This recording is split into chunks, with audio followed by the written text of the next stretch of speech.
Nagaa jirtu kanneen chaanalii kana yeroo jalqabaaf bantanii daawwachaa jirtan maqaan kiyya Dr. Abarraa Olaanii jedhama. Gargaaraa Piroofeesaraa fi Ispeeshaalistii Fayyaa Ijoollee fi Daa'immaniiti. Akkasumas immoo barreessaa kitaaba bu'uura fayyaa daa'immaniiti. Chaanalii kana dura sabiskiraayib goone taanaan sabiskiraayib gochuun waa'ee fayyaa daa'immanii, waa'ee sirna nyaataa daa'immanii fi guddina daa'immanii waan hedduu irraa baradhaan jedha. Barnoota nama qabadhee jiru daa'imni tokko dhalatee isaa meeqa keessatti bobbaa fi fincaan jalqabaa baasuu qaba kan jedhudha.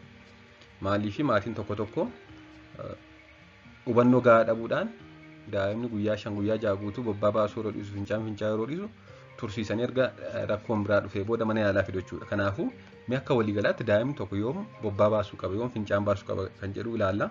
Hanga dhumaatti hordofaa. Daa'imman kanneen yeroon isaanii ga'ee dhalatan yeroon isaanii ga'ee jechuun ulfa 37 hanga ulfa 42 gidduutti kanneen dhalatan persentaa 90 kan ta'an sa'a 24tti bobbaa isaanii baasu. Bobbaa jalqabaa jechuudha. Kanneen persentaa 99 ta'an immoo sa'aatii 48 gidduutti bobbaa jalqabaa baasu. Kanneen osoo yeroon hin ga'iin dhalatne garuu xiqqoo turu.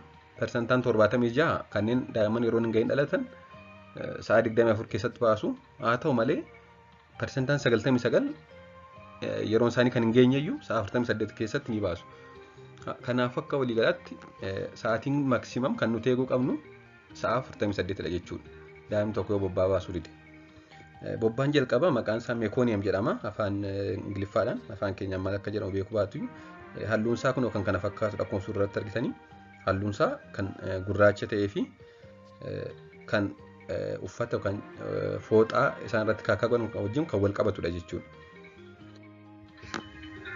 Daa'imni tokko dhalatee sa'aatii 48 gidduutti bobbaa jalqabaan baasne taanaan maatiin osoo hin turin ogeessa fayyaa ilaalchisuun qorachisuu qabu. Daa'imni tokko yeroon isaa ga'ee dhalates yeroon isaa ga'ee dhalachuu baates sa'a 48 darbuu hin qabu jechuudha. Kanaafuu sa'a 48 keessatti bobbaa jalqabaan baasne taanaan immediately yeroon fudhatiin ogeessa fayyaa mariisuu qabu jechuudha. Akkasumas daa'imman dhalatanii sa'a 24 keessatti fincaan fincaa'uu qabu. Fincaan jechuun kan bishaanii fincaan sa'a 24 keessatti fincaa'uu qabu daa'imni tokko dhalate.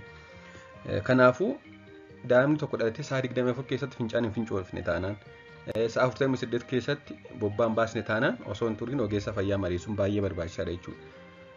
Maaliif egaa barnoonni kun barnoota maatiif qophaa'e waan ta'eef saayinsii fagoo keessa hin galu.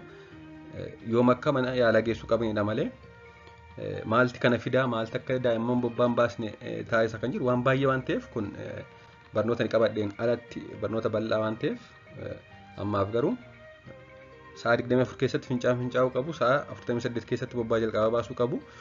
Kana ol taanaan immediately ogeessa fayyaa mariisuun baay'ee barbaachisaadha jechuudha. Waan na hordoftaniif hedduu galatoomaa. Sabiskiraayib gochuu malee hedduu argadhaan jedha.